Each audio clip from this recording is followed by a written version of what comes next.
niin, taas lähdetään tuota kalalle, niin katsotaan.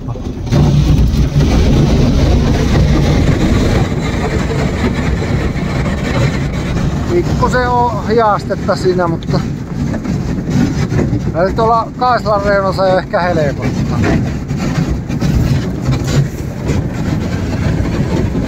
Joo.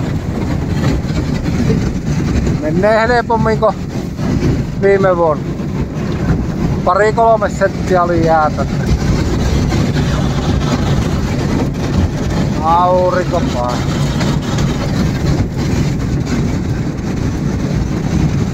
No nyt se on ohenee tämä.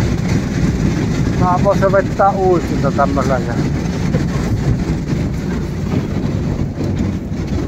Nonni.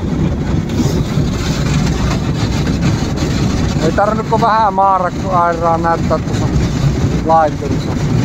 Tästä se lähtee. No niin, katsotaan nyt vieläkö aukeaa tuo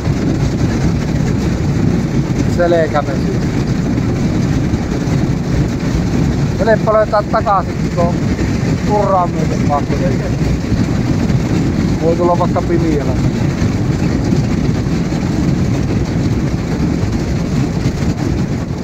No niin, siitä tultiin Jäittelle. Moro!